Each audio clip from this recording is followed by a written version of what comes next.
Well, welcome to Evergreen Bills and Payments. This will be about a 1 hour webinar where we will take a look at the billing and payment interface within the patron account, the larger patron account interface.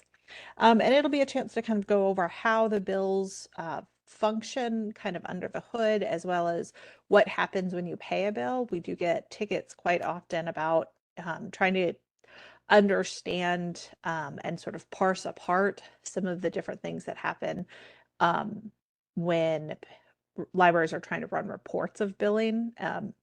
Billing reports are really complicated and complex. So I was hoping that today will give you a chance to understand kind of how things are happening when bills are being applied and then when they're being paid, and give you some idea of some things that you can do as frontline staff to make the kind of end result a little bit easier to understand um, when when pulling reports and other data about the bills that have been paid. So that's the overall goal. And then, of course, the other goal is simply to make it so that those of you who are taking payments or billing patrons know the best way to do that as easily as possible. So that's what we're going to go over today. We're going to start by looking at the different types of bills. Those of you who are frontline staff who are working on the desk regularly are probably pretty familiar with this, but there are some of our libraries that don't utilize every type of bill necessarily, and so going over what some of the options are may give you an idea of what else is out there. We'll also talk about adding bills manually to a patron's account. And we'll talk then, of course, about paying bills and all of the different ways to pay. I did, when I put together the registration form, I did include a question asking you to share whatever questions you have about billing. And the most common one I got was about forgiving and voiding and things like that. So we're going to spend some time really talking about that. So, we'll talk about paying bills, and we'll also talk about removing bills without any money changing hands. And there's some definite overlap in these two functions, but they're not necessarily always the same process. So we'll talk about when they are and when they aren't the same process. And then finally, I'm going to show you the daily cash reports. If this is something that your library does not utilize, it may help you to reconcile your payments more accurately. So we'll talk about where you can find those and what they tell you, and also what they don't tell you. So to begin with, we're going to talk about the types of bills. And specifically, bills are categorized in two different categories within Evergreen. There's grocery bills and there's circulation bills. Essentially, grocery bills are any bills that are added manually, and circulation bills are any bills that happen automatically as the result of a function related to circulation. So, what this kind of works out to in practice is that grocery bills are the types of bills that you might charge a patron for things like copies or printing, if you offer fax services. Um, a lot of libraries will charge a fee for a replacement card, or you may have a fee for out of county patrons who want to come and get a card at your library. Anything like that is going to be a grocery bill because it takes a staff member to go in and manually add the bill to the patron's account. This is in contrast, of course, to the circulation bills, which are going to happen as the result of something. You cannot manually add these bills. They must have a transaction connected to them. And the two biggest ones, of course, are late fees and lost items. Damaged materials kind of exist in a gray area between the two. Damage is generally circulation related. When you mark an item damaged, that can cause a damaged bill to be applied to the patron's account. However, there is a manual element to it. And you can add, depending on what we have set up for you, you can also add a completely manual damaged bill. So damage kind of straddles the line. I would classify it mostly as circulation for most libraries. That is, it is marking an item damaged that will trigger the circulation bill. Um, so the big difference between these two is simply that one of them is added by staff and the other one happens automatically. Um, and one of the things that I think is often confusing when people are looking at kind of after the fact reporting on bills is that they'll put in, they'll try to find the type of bill and then they'll get confused when the type ends up being circulation or grocery. Now, within each of these categories, you can break down further, but it is a different data point. So just the basic billing type associated with any bill is always going to be either grocery, meaning manual, or circulation, meaning automatic.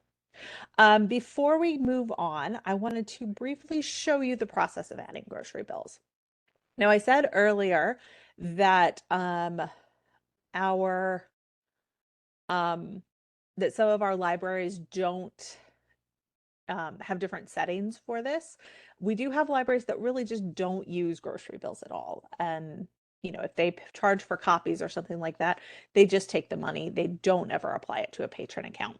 And that's completely up to you. That's fine if that's how you want to do that. But for those of you who may be at a library that does not utilize this service, um, and is maybe interested in adding this service, the setup for it is fairly straightforward. It just requires a ticket on your part saying that you want to add a type of grocery bill available for your patrons so that you can charge for copies or faxes or replacement cards or whatever it is that you wanted to add.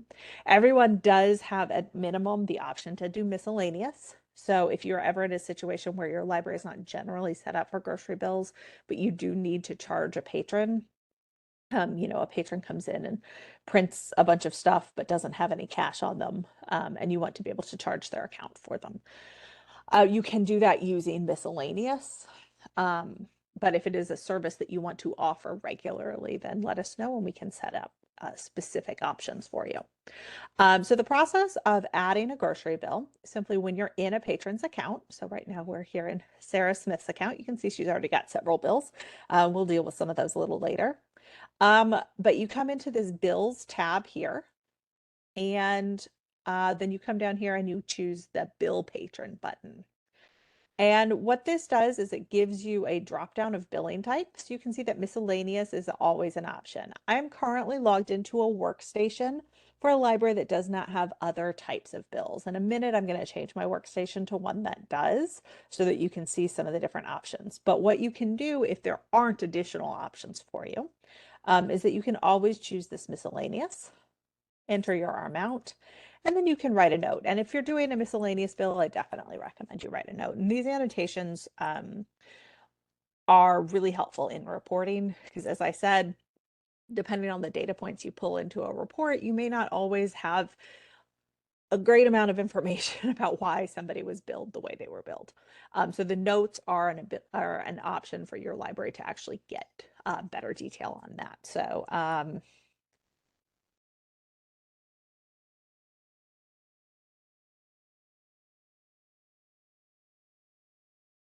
I can put in my note and submit the bill. And now that has been added down here. So for those of you who are not familiar with what this interface looks like, we'll do a quick just navigation of it. So when you come into the Patrons Bills tab, up here at the top, you'll see in red the total amount that is owed. So if I was here at the checkout tab, so a patron came up to the desk and gave me their card to check out items, once I got into their account, even though I'm here in the checkout tab, I would automatically see, oh, this patron owes money and definitely more money than our threshold for what will block her from circulating items. So before I move it further with the transaction, I'd want to check out what's going on in this bills tab. Over here on the left, I can also see that she's got $122 in bills that I'm seeing here in the left side of her account. So I come into the bills tab. Up at the top, I get sort of a summary of everything that's going on in terms of how much is owed. If she has paid partial bills, so if she has a $20 bill and she pays all of it, that's just going to go away from this part of the view. You can see it within her history, but it's no longer going to show up here in the first page of this tab. But if she has a $20 bill and she pays $5 off of it, leaving a balance of 15, then you're going to see that reflected up here at the top. You can also see, if I come down and select a particular item, then I'm going to see that summarized up here as well. It just makes it a little bit more easy to parse kind of visually than trying to read it along the row, especially if a patron like this one has a lot of bills. You can also see once I start putting payments in, you can see that my pending payment amount here changes as well. So I always have this kind of snapshot of exactly what's going on with this patron's account in terms of bills right here at the top. Over here on the right, this is where we'll pay, and in a few minutes we'll talk about paying, so I'm not going to go into a lot of detail on this here. And then down here is where you actually have your list of materials, or list of bills, just like in any other Angular grid within Evergreen. You have some ability to kind of manipulate what this looks like. This way I click on my little gear icon here. I can change kind of what columns are showing up. So, if I wanted to make this a little bit more readable, and let's remove shelving location and record ID. So there's record ID gone, and there's shelving location gone. And that just makes those material or those columns that are here a little bit more readable. So I can keep doing this until I get it really to a point where I'm happy with what I'm seeing. I can also add additional columns. So if I wanted to see something like, if I've got a lot of overdue fines and I want to see sort of the reason those fines stopped accumulating, overdue fines won't show up as a bill until something stops them from accumulating further.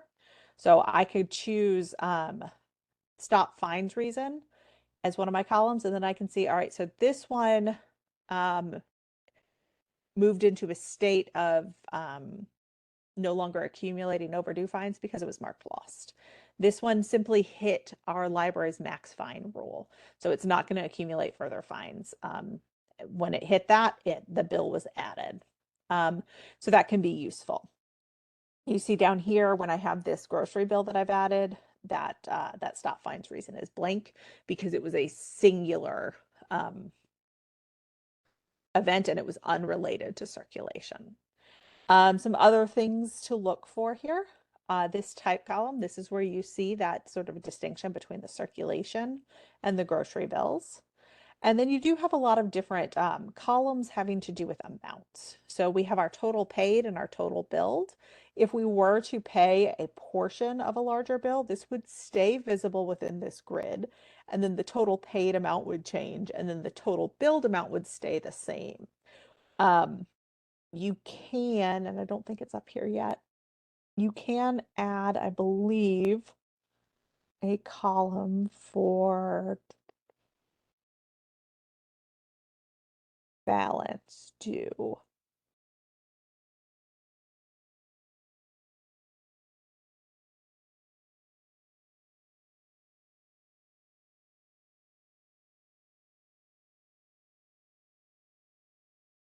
Balance owed, yes. So if I were to pay $5 on this top line here, then my total paid would change to 5. My total billed would stay $25.95, but my balance owed would go down to $20.95. And just like with other grids, I can change the order that these columns are showing up in, so I could put all of that together.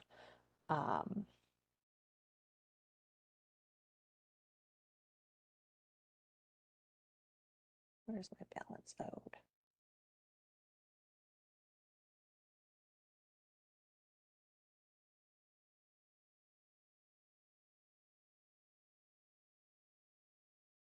I don't think I really did what I needed to do there, but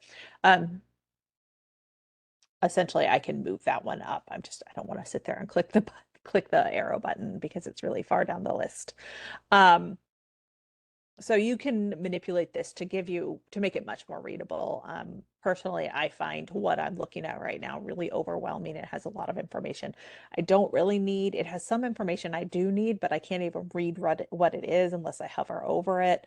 So I would spend some time kind of making this more visually pleasing so that I understand what I'm looking at. So that's kind of this first page within the Bills tab. Another page that I wanted to show you here is the history page. So if I click on this, this is going to take me into a history of bills that have been paid. So that first interface there that we saw is only currently active bills, what is currently owed. These bills have been paid or forgiven or for whatever reason are no longer active on the account, but I can still see them here. And I can, you know, um, do the same thing here that I did in the previous one where I can change my columns, my order or which columns are showing. I can also change the date range that I'm looking at. So if a patron comes in and asks for information about a payment that they made on a certain date, you can actually find that date for them using this range. So I'm just going to do this range here. I think I'll look in it within a, no, let's go back one more.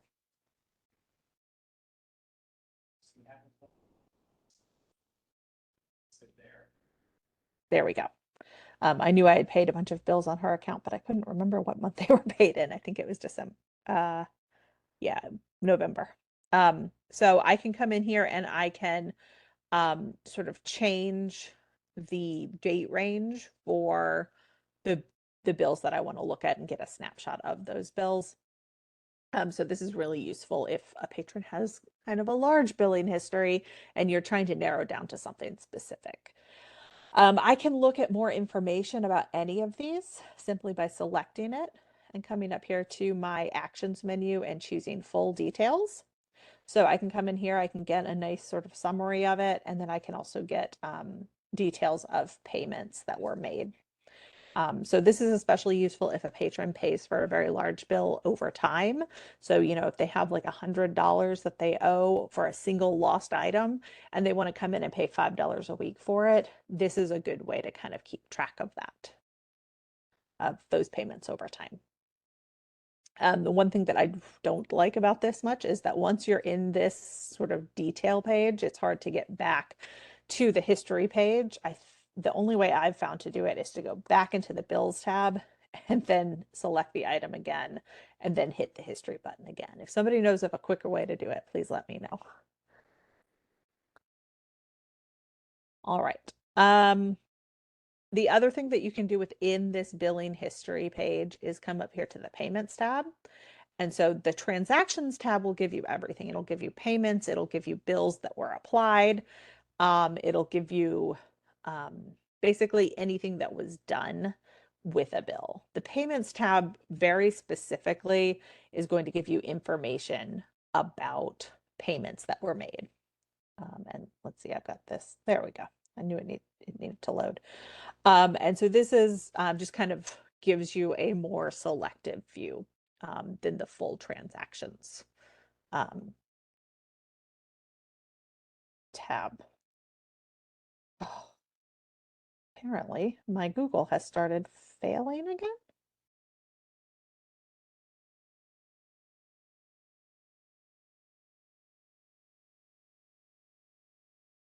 I apologize for that.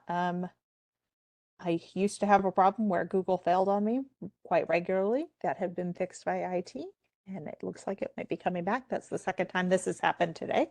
So I'm gonna cross my fingers that it's not a widespread issue.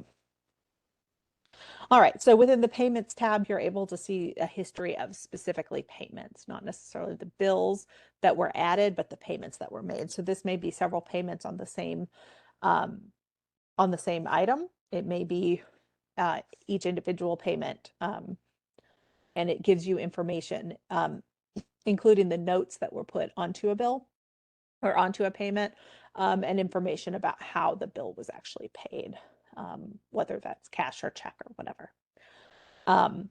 So you can get a lot of information here. One more thing to show you is within the billing history.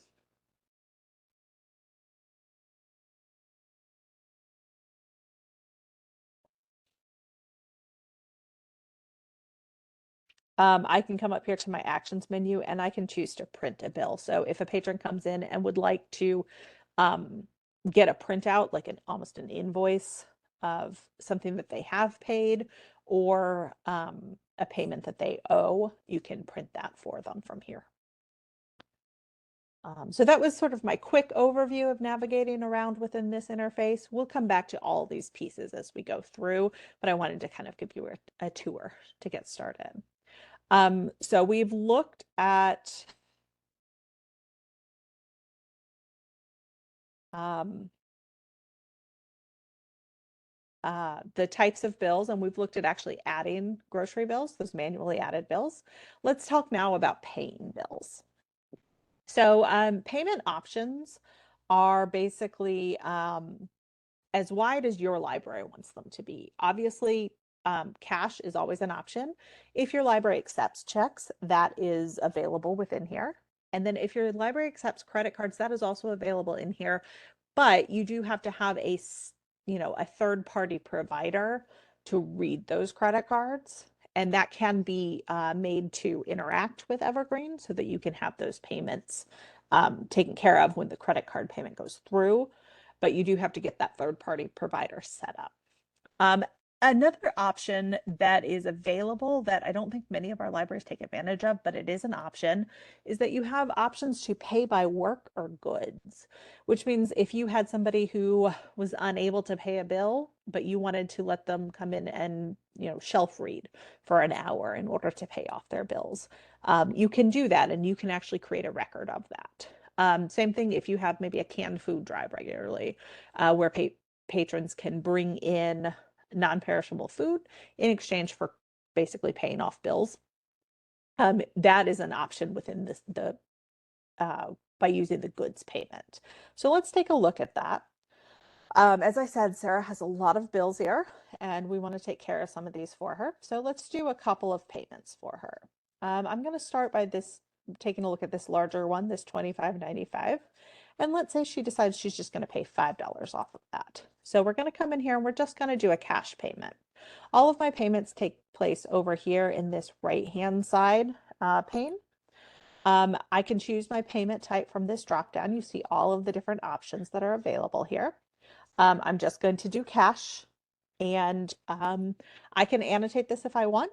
So generally with a cash payment, you probably wouldn't want to, but in this case, because it is a single payment on a larger bill, I'm going to add a note for that. So I check the box that says annotate. I click apply payment, and then I'm able to say patron will pay $5 a week until bill is paid. And so you notice that this bill stays here within this view. It doesn't move into only history. But the total paid is $5. The total billed is still $25.95. And we're no longer seeing the balance. Let's grab that again.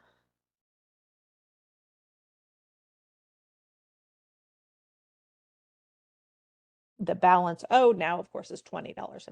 I'm going to save this so that I don't have to add that every time.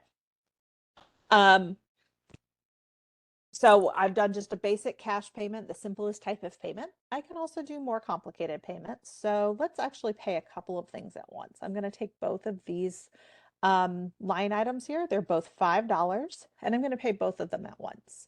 So again, I'm just going to do a cash payment here, but now I'm going to put in $10. And just for the sake of reporting, because reports have trouble parsing apart multiple payments like this, I'm going to say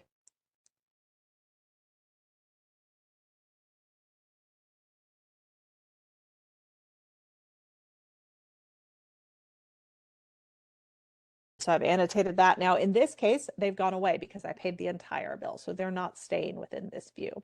They are going to be available in the history tab, though. Let's do a slightly more complicated payment. So we're going to come down here and we're going to choose to pay for line item number 3. And this time we're going to do a check payment. So when I chose check from the payment type, this next field, check number, went from being grayed out to being something that I can actually put in value into. And so you would just put the check number in there. And then you'd put in the amount paid. And you can annotate it if you want. I'm not going to this time. And then apply payment. And that takes care of that. Now, if you wanted to do one of the goods or work payments, those are fairly simple. It's the same process. I'm going to choose this one, number 3, and I'm going to change this to a work option. And I'm going to move forward with the payment. Otherwise, exactly the same. I'll annotate this one and I'll say patron shelf read. And that took care of that payment. So the work and the goods payments function exactly like a cash payment in terms of how Evergreen treats it. It is going to show up a little bit differently in the daily cash report, which I'll show you later. But the option is there and it's easy to use.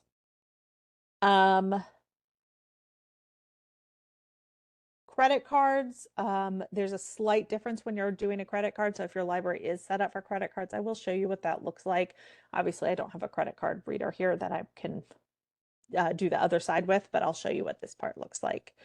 Let's do $15. And when I click apply payment, I get this,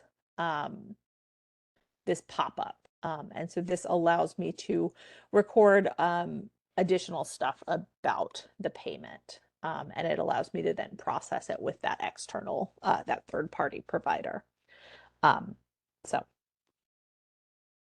that's a feature of that if you have a credit card set up.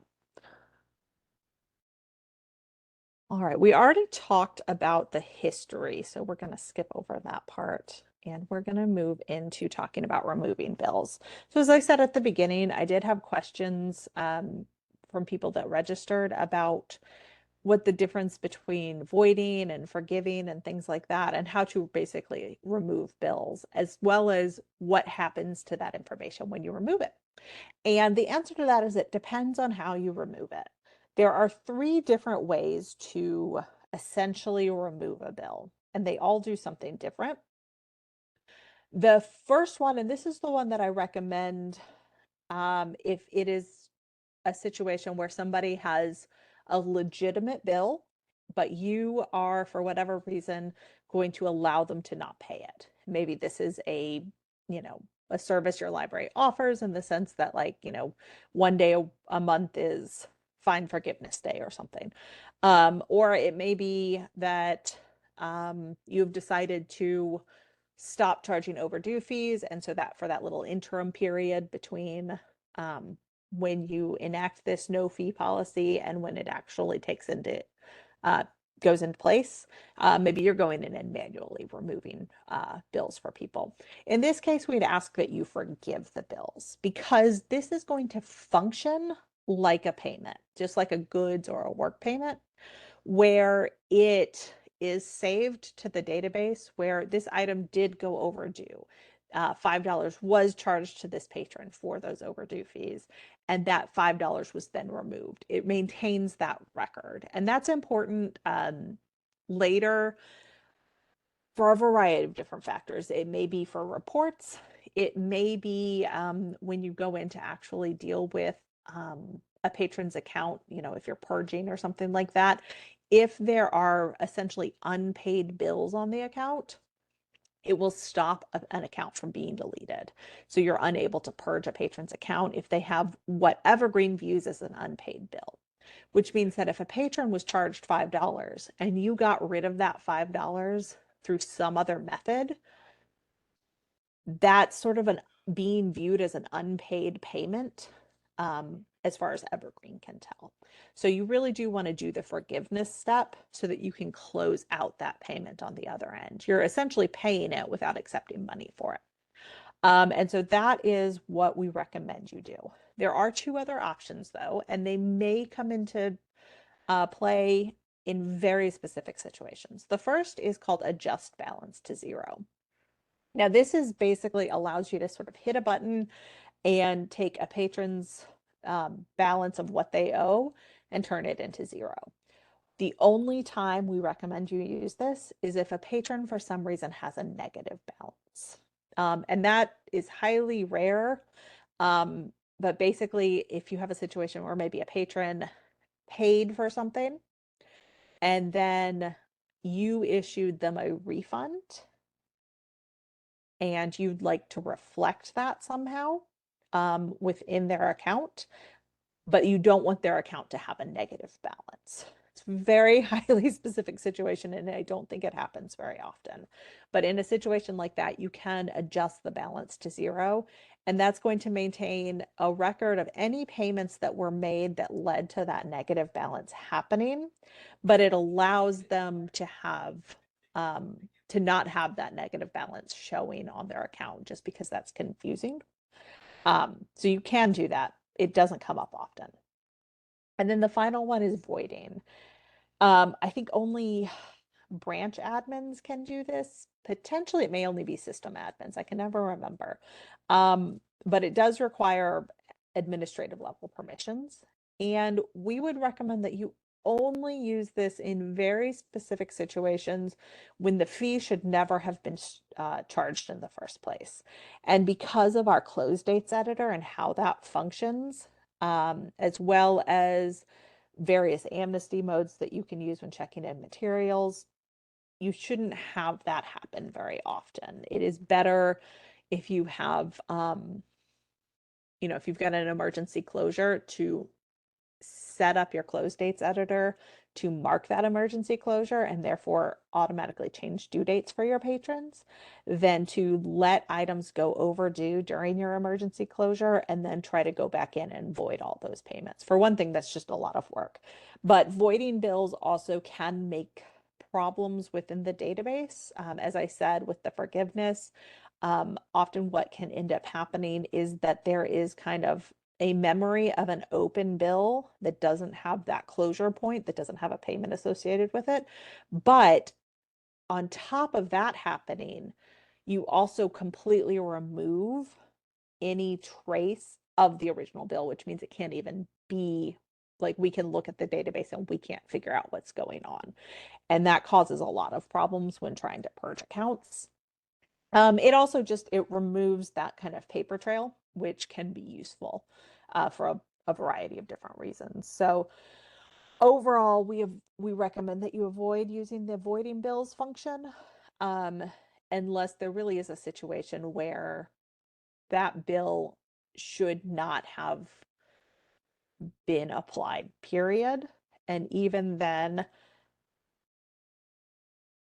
I think I'd probably prefer that you use the forgiveness option because at least it maintains the record if you ever need to go back and figure out what was going on. So let's take a look at those.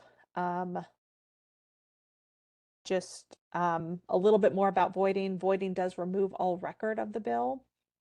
If an item was in lost status, it remains in lost status, which means that if the bill you're voiding occurred because an item was marked lost, then by voiding it, you are removing that record of it being marked lost on the patron's account, but the item itself remains in lost status. And that can cause some weirdnesses when you're trying to inventory and stuff like that. So I definitely recommend that if you do have a situation where you're voiding and the thing you're voiding was lost, that you also go in and manually change the status of the book.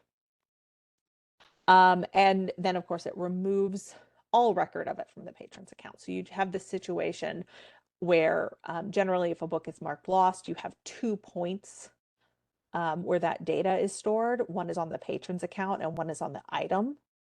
In this case, you're maintaining that item status, but you're losing the connection to the patron. And that can cause some kind of issues when you're trying to figure out what's going on with it, with an item. So instead of voiding, if it's a situation where you have the item in hand, just check the item in, and that's going to remove the lost fee. And if there's anything remaining from that fee, a processing fee or anything like that, you can manually forgive it. just using that forgive payment type. So we're going to look at how to do that now. So let's say Sarah came in, and this item that had been marked lost, it turned out that it was never lost. It was sitting out on the shelf the whole time, and she's found it on the shelf and she brings that up to you. So you're going to forgive this payment for her. To do that, you're going to mark it just as you would for any other payment. You're going to come up to your payment type and you're going to choose forgive. Forgive is really just a payment type. And then you're going to put in the amount. And I would definitely recommend that anytime you forgive, you annotate.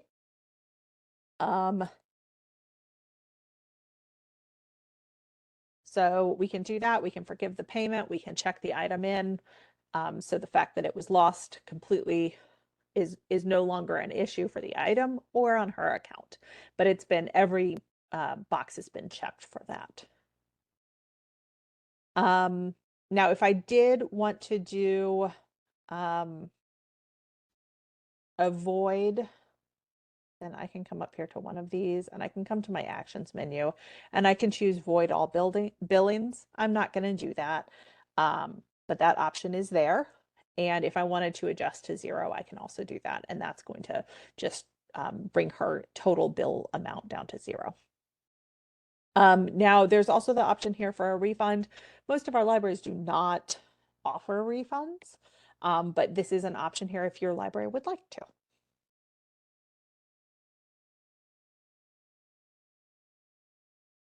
All right, so I hope that cleared up some of the questions that I had about removing bills and kind of what that does. The real key to it is that when something is voided, a lot of the information about it is removed from the database, but there is still a trace. It's just not connected properly, which makes it really difficult to purge accounts or purge patrons, as well as honestly to delete items.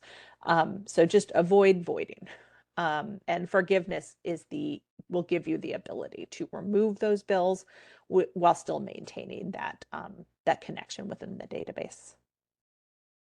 So that brings us to the daily cash reports, which means we've basically gone through all of the functional aspects of billing and payments. Before we talk about the daily cash reports, I wanted to see if anybody has any questions. We've gone through pretty much every aspect of billing and payments, but if there's something that you were hoping I'd cover that I haven't, we've got a little bit of time and we can definitely take a look. So feel free to put something in chat if you would like me to go over anything that I've missed or explain something in more detail. All right. Oh, it looks like I missed a bunch. I'm sorry about that.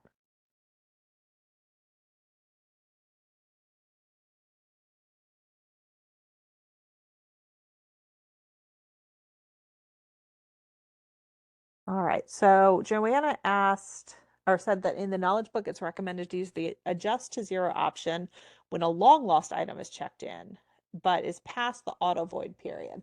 Is that still recommended? I'm going to ask Benjamin whether or not he still recommends that.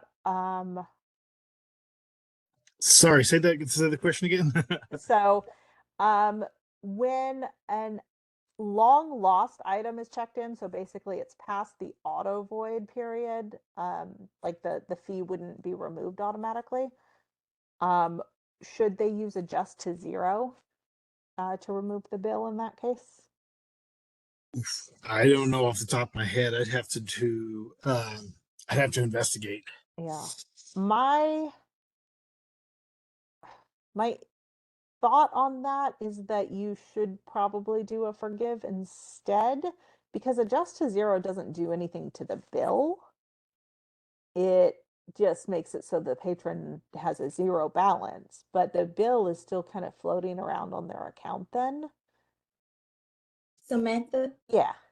hey, if they are speaking toward fines, after that billing interval that I would void You would instead of void. I would just void if they're being charged items or charged Okay. lost charges or overdue charges and they've returned it. If I'm hearing the question correctly, I Yeah. would just void that instead of adjusting the 0. Yeah. I know I was looking at the Evergreen documentation recently and saw some stuff about when they recommend adjust to zero. But I don't think our current recommendation matches that, but I need to find where in the knowledge book we have it, because I think that's an older recommendation, and I don't think that we recommend that anymore. So Courtney is saying that in that case, you would probably want to avoid altogether. But yeah, we don't recommend adjust to zero for anything other than a negative balance. So I'm going to go in and figure out where that is in the knowledge book and update it. All right, thank you. So Joanna has sent me the knowledge book page where that is, and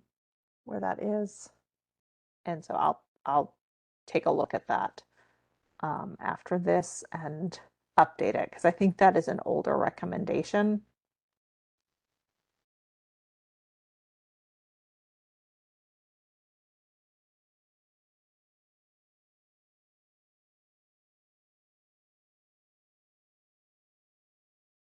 Let me just read what it says precisely.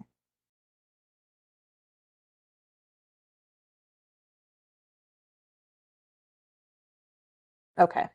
Yeah, so it's saying that you can use the adjust to zero feature to remove it, but don't do it until everything else has been resolved. I think I would recommend a forgiveness or a void at this point, though, just because adjust to zero won't close the transaction. I'll do a little bit of research into that, though, and I'll let you know if I change my mind. If I don't change my mind, I will change that within the knowledge book. My guess is that that's just an older recommendation. All right. Are there any other questions about that?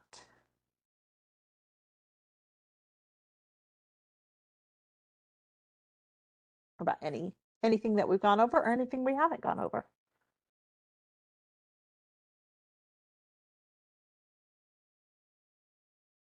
All right. Well, the first section of this was really looking at kind of the front end of the process. It's looking at what to do when faced with an actual patron that either needs to be billed or needs to pay for a bill. The second half, we're going to be looking at the kind of back end where you're kind of resolving everything. And we do have report templates in our centralized report template folder related to billing. However, as any of you who has ever attempted to make a billing report will probably know, billing reports are really hard. They're very complicated because the tables don't necessarily match each other. A payment table is not the same thing as a billing table. And depending on how you link them, you get very different information.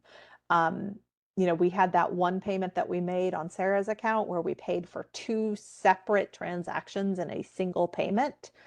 That would cause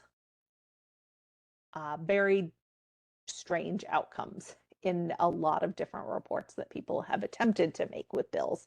It's not impossible to get sort of itemized billing reports, but it's really difficult, and it's hard to tell when things are incorrect, because they're labeled in a way that makes them seem correct. But situations like that where you have two bills taken care of in a single payment may not come out correctly in a report because they're saved differently in the database.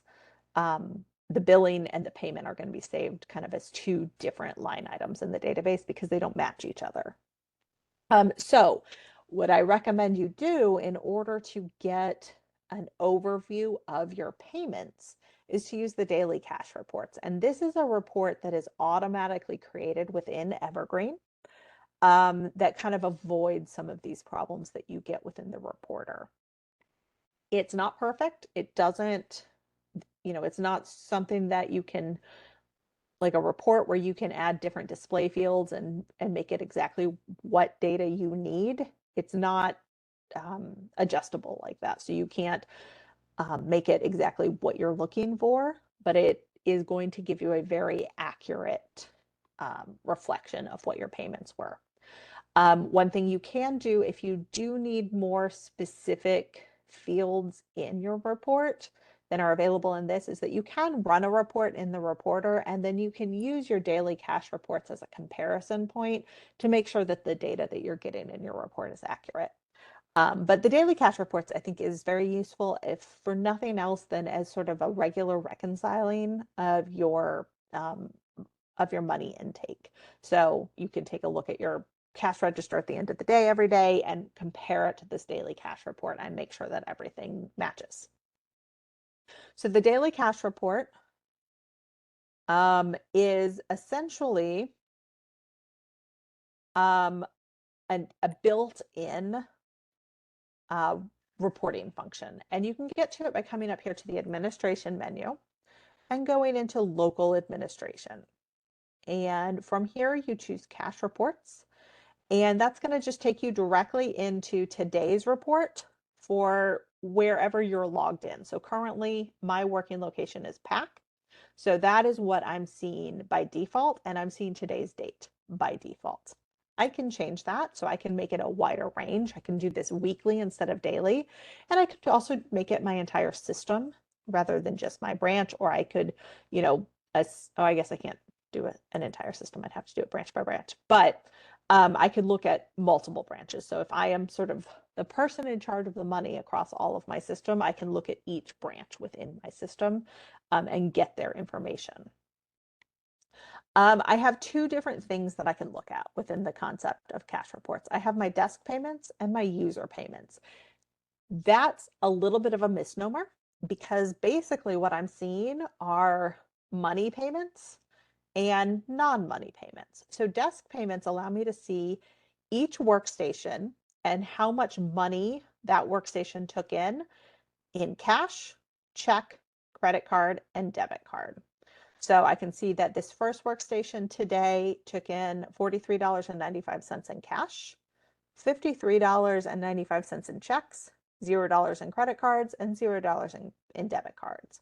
Whereas my second workstation here took in $17 in cash, $43.96 in checks, and $15 in credit cards. I get a total amount up here at the top, so I can very quickly reconcile that against what I have in my cash register or what I have on my credit card,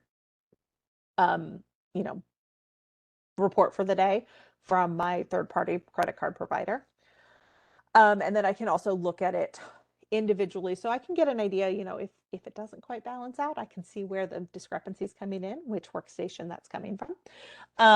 I can also, if one of my workstations is taking in significantly more or significantly less payments, I can kind of think about why that might be, if it just has to do with this is the desk closest to the door. And so people come in and they pay their bills immediately. But it allows me to kind of break that down and see what those payments look like in practice. Now, if I come into staff user payments, then I see by the staff user who took the payment. I do see a little bit of credit card and debit card, but this is also where I see my forgive payment and my work payment and goods payment. So in this case, I can see that today this user forgave $37.99 worth of payments and allowed somebody to work off $29.98 worth of payments. So again, this is not only a good way for you to kind of reconcile things that have been removed but not paid, but it also can help you sort of trace, who is sort of approving these payment types. So if you have a policy that, only your head of circulation is allowed to approve a work payment, and you're seeing all of these users who aren't that person approving work payments, then you may need to go over policy again with your staff or something like that. But it also gives you a chance to kind of just reconcile that information. You can print these. So if your bookkeeper or whatever financial people in your admin office like to have a paper copy of any of this stuff, you can just sort of print your daily payments, and you can have that as part of your It's part of what you turn in when you reconcile your cash drawer. So that's cash reports. As I said, there's not a lot you can do here to make it more more usable. You know, as you see when you go into this gear, all of the available columns are already checked. I can't add anything that's not here. I do have some print options in here and stuff like that, but what I see is basically what I get. I can change my date, and I can change which branch I'm looking at, but that's about it. Where this does come in handy, if you do want kind of something a little bit more itemized, is that you can run a report using one of the templates that we have available in our centralized reports templates, or something that you've created, and you can reconcile it against this report just to make sure that your totals are correct. But there's not a whole lot to cash reports, but that's what there is. So if that's not something you're regularly using now, I do recommend it, simply as a chance to make sure that what you have in your cash drawer actually matches the money that you supposedly took in a given day. One more caveat, somewhat related to this, is that one thing that we really caution you against is when you're taking payments, calling anything cash if it was not paid in cash. You do have options for goods and work and stuff like that. And then, of course, you've got the forgive option. So if you are not actually being handed money that you then, you know, put into your cash register or your cash drawer, then you should not mark it as cash. That shouldn't just be a default. Just because if you do ever need to reconcile all of your payments, then that's going to throw things off. So if you are using cash simply as a catch-all, and the reality is that a lot of the fines or a lot of the payments that you're taking are not payments at all, but you're actually forgiving things or letting people work for things, you have options to mark it as such, and we definitely recommend that you do if you ever in a position where you need to account for the payments that you're taking. So we have about 8 minutes left, but that does bring me to the end of what I had actually planned to show. I'm happy to show other things if people do have questions, though. I can show you where you can find those billing reports in the reporter if you're interested. So if we go into reports, and oh, let me actually go, I'm in next right now. Let me go into production. It's next and the reporter don't always get along. And I'm also going to change my operator.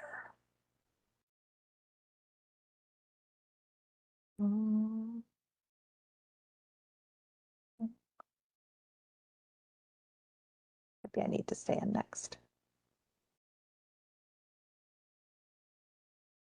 Okay, so if I am in the reporter and I come down here to my shared folders section and choose templates, I'm just going to open that up by clicking on the caret here. And I'm going to come down here to admin.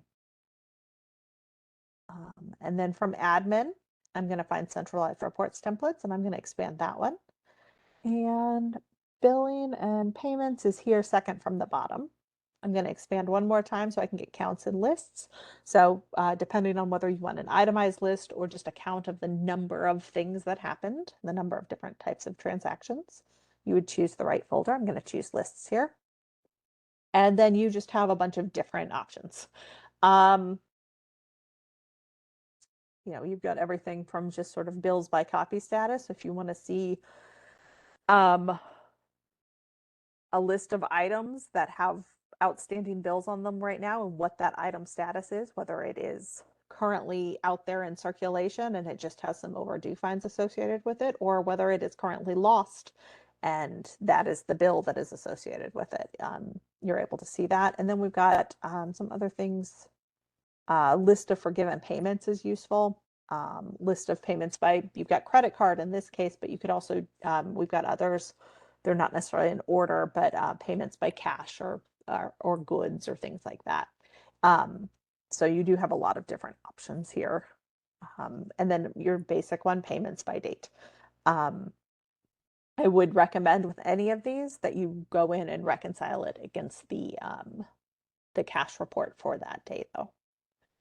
Just because the the reporter and the way that it pulls data about billing is sometimes mystifying. Right. Any other questions related to any of this?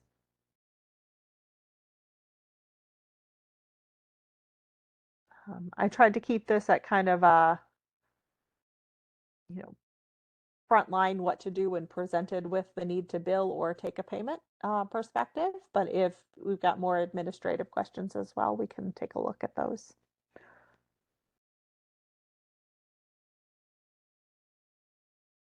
Well, I will be getting the recording out probably tomorrow, depending on how long it takes to process and get it up and going. But I'll get that recording out. So if you have colleagues that were interested in coming but were unable to attend, you can share it with them. And in the meantime, if you do find that you have additional questions that you didn't think of at the time, but that you realize are still bothering you afterwards, please feel free to reach out. I'm happy to answer questions via email or Basecamp or tickets or anything like that. But I appreciate everyone being here and look forward to seeing you in future webinars as well. So.